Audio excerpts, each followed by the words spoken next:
बात करते हो, समर्थन करती बिल्कुल। द्विवेदी, सीमा द्विवेदी जी।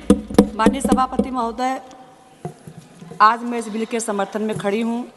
महोदय, ये समाप्त होने वाला तीनों कानून अंग्रेजी शासन को मजबूत करने और उसकी रक्षा करने के लिए बनाए गए थे। उनका उद्देश्य दंड देने का था, न कि न्याय देने का। महोदय, प्रधानमंत्री श्री नरेंद्र मोदी जी द्वारा 15 अगस्त को देश के सामने रखे गए 5 प्रण में से एक प्रण था गुलामी की सभी निशानियों को मिटा देना।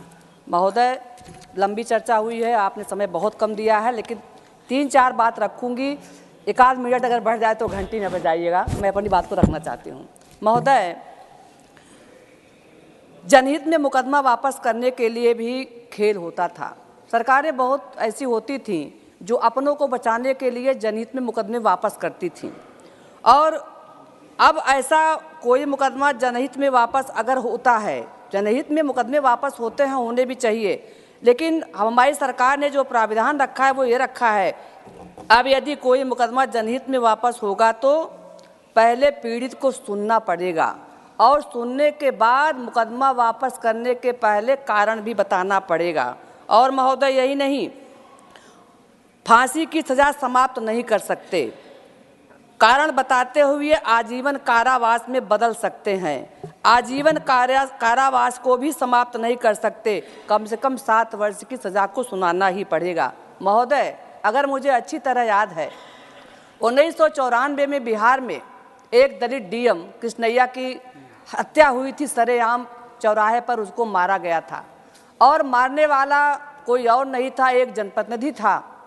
महोदय, उस जनप्रतिनिधि को सज़ा हुई, आजीवन कारावास की सज़ा हुई, लेकिन वहाँ की सरकार ने उस सज़ा को समाप्त कर दिया, जनहित में मुकदमा वापस लेकर के उनको दोष मुक्त कर दिया, उनको बरी कर दिया। महोदय, उन्होंने अपने राजनीतिक फायदे के लिए तो उनको दोष मुक्त कर दिया, लेकिन उसकी विधवा पत्नी, इनकी 2 बेटियां थी, उनका जीवन कैसे गुजरा होगा, इसके बारे में सोचने की ज़रूरत है। महोदय, मुझे दुख इस बात का है कि सामने बैठे लोग नहीं हैं। हम ये कह सकते हैं, इनको कानून से कोई लेना देना नहीं है, इनको काले कानून पर भरोसा था, इनको आतंकवाद बढ़ाने पर भरोसा है, इनको अच्छे काम से कोई मतलब नहीं है। मैं बधाई देना चाहती हूँ अपनी न्यायप्रिय गृह मंत्री आदरणीय अमित शाह जी के प्रति, जिन्होंने जमीन में, धरातल में जा कर के इतने सारे लोगों से इकट्ठा करके, रिकॉर्ड इकट्ठा करके उन्होंने जो इस 300 बिल को लाने का काम किया है, इसके लिए मैं बधाई देना चाहती हूँ। महोदय,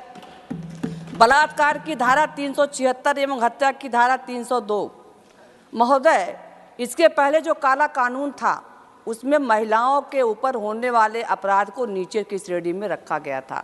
हमारी सरकार महिला को सुरक्षित करने की सरकार, महिला और बच्चों का जीवन कैसे अच्छा बीते, उनको कैसे न्याय मिले, हमारी सरकार ने उनको ऊपर लाने का काम किया है। महोदय, 18 वर्ष की कम उम्र की महिलाओं के साथ गैंग रेप अगर होता है तो उनको मृत्युदंड तक का भी प्राविधान है।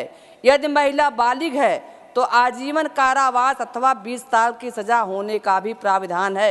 महोदय, हमारे इस कानून में ये भी प्राविधान है, अगर कोई अपनी पहचान छिपा करके शादी करता है, प्रमोशन के नाम पर, नौकरी के नाम पर यौन उत्पीड़न करता है, यौन शोषण करता है, तो उसके बारे में भी कानून ने अच्छा प्रावधान इसमें बनाया हुआ है। महोदय, मैं आखिरी बात करना चाहती हूँ, हमारा ये जो बिल आदरणीय प्रधानमंत्री जी पेश किए हैं, हमारे गृह मंत्री जी जो इस कानून को लेकर के आए हैं, यह कानून ऐसे ही नहीं बनाया गया है, यह कानून न्याय देने के लिए बनाया गया है। हमको न्याय चाहिए, हमारे देश को न्याय चाहिए, और विपक्ष के लोगों के बारे में मैं ये कह सकती हूँ, इनको न्याय से कोई मतलब नहीं है, इनको न्याय के बारे में कुछ सोचना ही नहीं है। महोदय, मैं माननीय प्रधानमंत्री जी को धन्यवाद देना चाहती हूँ। महोदय, एक लाइन आखिरी बात बोलते हुए आदरणीय अमित शाह जी को, परम श्रद्धेय प्रधानमंत्री जी को अपनी तरफ से और करोड़ों करोड़ महिलाओं की तरफ से एक लाइन में कहना चाहती हूँ। महोदय, फानूस बनकर जिसकी हिफाजत हवा करेगी, फानूस बनकर जिसकी हिफाजत हवा करेगी, वो सम्मा क्या बुझेगी जिसको रोशन खुदा करेगी। इनके दोनों के इतने अच्छे कर्म हैं, इन्होंने जनता ही के हित में इतने अच्छे अच्छे काम किए हैं कि महोदय, आज पूरी दुनिया के लोग देख रहे हैं श्री कि भारत कितनी तेजी के कामाख्या साथ प्रसाद आगे बढ़ रहा तासा। है। मैं समर्थन करते हुए अपनी वाणी को विराम देता हूं। Thank you. धन्यवाद।